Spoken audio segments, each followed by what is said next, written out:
سونپ کے کر کے گیا ہے, مجھے آپ کے حفاظت کے لیے اس کے مقرر کیا ہے, لیکن آپ کیا کر رہے ہیں, آپ میرے ساتھ برے کام کا سوچ رہے ہیں.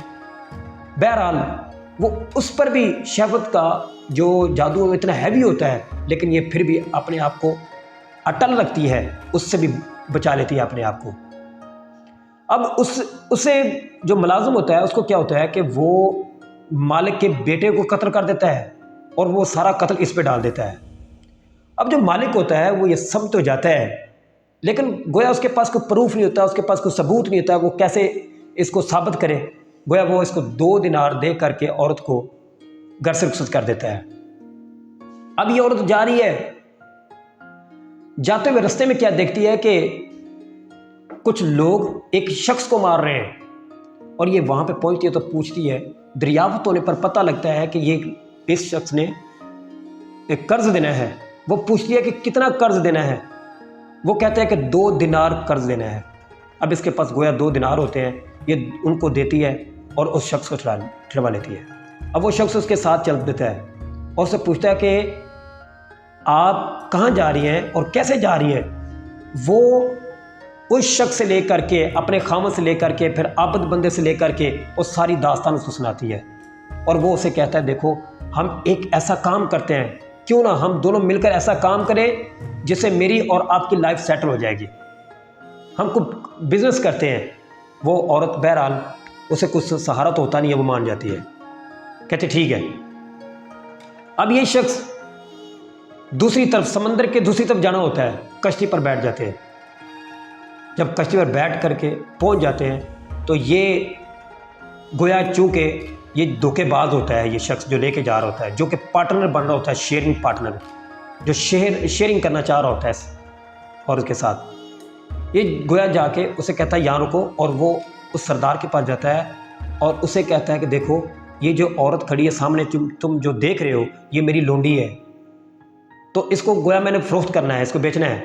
اس نے کہا کہ کتنے لوگ ہیں, اس نے کہا جتنے بھی آپ دینا چاہیں دے سکتے ہیں. اب وہ شخص کسی دھوکے سے وہاں سے فرار ہو جاتا ہے. اب یہ عورت اس کو بڑا ڈھونڈتی ہے, لیکن وہ ملتا نہیں, کہیں نہیں ملتا.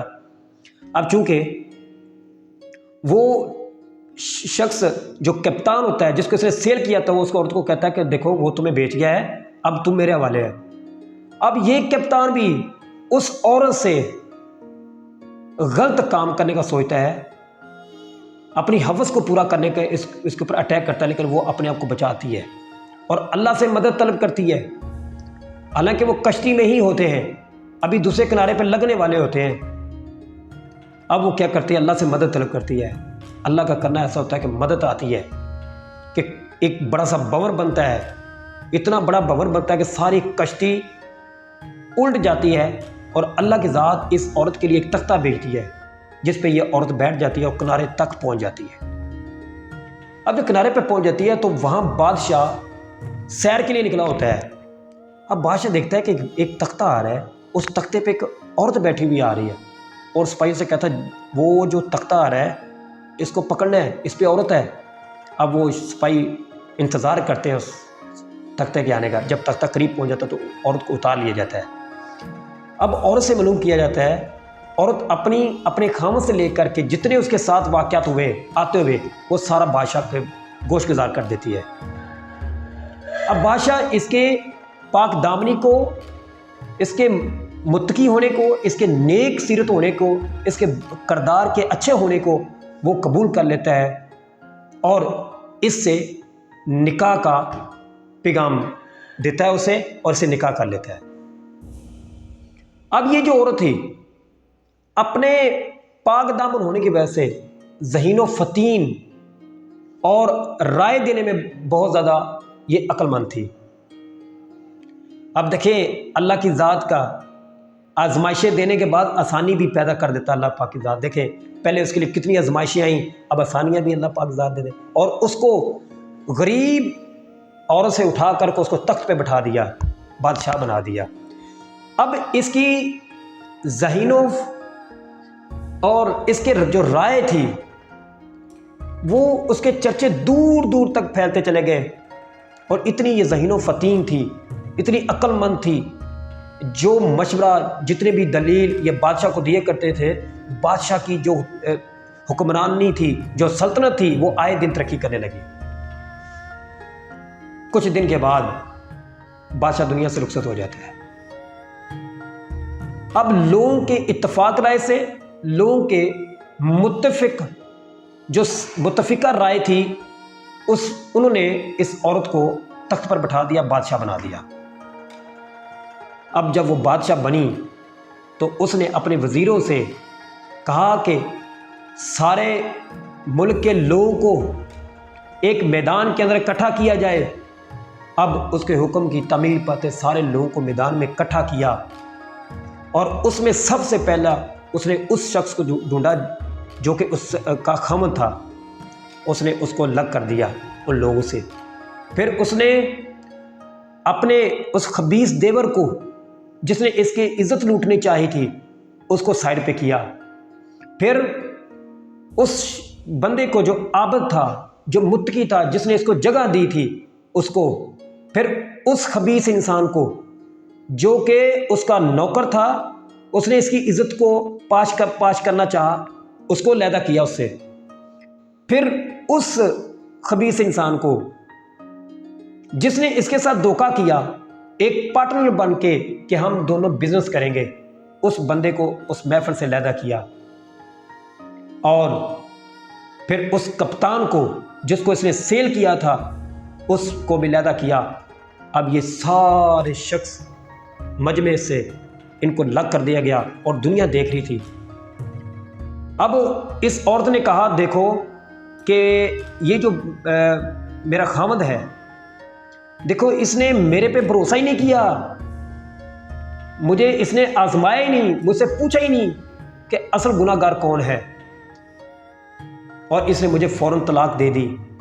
حالانکہ اس کا بھائی جو ہے وہ میری عزت کو لوٹنے کے لیے اس نے اس پر میرے پہ الزام لگایا جھوٹا۔ گویا اس کو تو 100 کوڑے پڑیں گے، اس کے بعد اس کو بری کر دیا جائے گا۔ اب دوسرا شخص جو عابد تھا، کہا یہ بھی، اس کی بھی چھوٹ ہے، اور اس نے اپنے خامد کو بھی چھوڑ دیا، اس کو بھی چھوڑ دیا۔ کہا کہ لیکن یہ نہیں بچے گا، کیونکہ اس نے میرے پہ الزام لگانے کی خاطر اس نے میرے ساتھ بدکاری کرنی تھی، لیکن وہ اس کی ہوس پوری نہ میں نے ہونے دی، اور گویا اس نے غصے میں آ کر کے اس متقی بندے کی، اس پرہیزگار بندے کے بیٹے کو قتل کر دیا۔ اب قتل کا تو قتل ہوگا، گویا اس کو سزائے موت دی جائے گی۔ اب وہ جو پھنسانے والا تھا، جو دھوکے باز تھا، اس کے ساتھ بھی اس نے برا سلوک، اس نے عمر یعنی مشقت، جو عمر بھر قید اس کے لیے تجویز کی گئی کہ اس کو پوری عمر قید میں ڈال دیا جائے، اور دوسرے کپتان کو بھی سزا دے گی۔ اس کہانی میں ہمیں یہ سبق ملا کہ دیکھیں، ہمیں اپنے ایمان کے اوپر ڈٹا رہنا چاہیے۔ ہماری عورتوں کو چاہیے کہ اپنے ایمان کو مضبوط رکھیں، اپنے عقیدے پر ڈٹی رہیں، اپنے بلیف کو سٹرونگ رکھیں۔ جتنی مرضی آزمائشیں آ جائیں، آزمائشیں آتی ہیں، لیکن ان آزمائشوں کو صبر کے ساتھ برداشت کریں۔ ان آزمائشوں کو یہ سوچیں کہ یہ اللہ پاک کی ذات اگر دے رہا ہے تو اس کے بعد آسانی بھی اللہ پاک کی ذات دے گی۔ وہ پہلے مشکلوں میں ڈال رہا ہے، بعد میں ہمارے لیے آسانیاں بھی پیدا کر رہا ہے۔ تو عورتوں کو چاہیے کہ آزمائشوں کو صبر سے برداشت کر کے، یہ نہ ہو کہ وہ تھوڑی سی آزمائش آ جائے تو چیخیں مارنے لگ جائیں۔ ایسی عورتیں اللہ کو بھی پسند نہیں ہیں۔ انہیں چاہیے کہ صبر کا دامن پکڑیں، اور ہر حال کے اندر، ہر مشکلات میں، ہر ٹینشنز کے اندر، ہر تفکرات کے اندر، ہر پریشانی کے اندر، ہر مصائب کے اندر وہ یعنی صبر کا دامن رکھیں، اور اپنی ایمان پہ ڈٹے رہیں۔ اگر کوئی برا فعل کرنا چاہے تو اس سے دور رہیں، اور اپنے آپ کو کور کریں، اپنے آپ کو اتنا سٹرونگ بنائیں کہ کوئی بھی شخص ان پہ اٹیک نہ کر سکے، ان کی عزت کو پاش نہ کر سکے۔ خدا را بہنوں سے التجا ہے، ریکویسٹ ہے، جتنی بھی بہنیں اس ویڈیو کو سن لیں گی اور ان سے یہ التجا ہے کہ اپنی عزت کو لوگوں کے ہاتھ نیلام ہونے سے بچائیں، لوگوں کے ہاتھوں میں پاش ہونے سے بچائیں، لوگوں کے ہاتھوں میں ذلیل ہونے سے بچائیں۔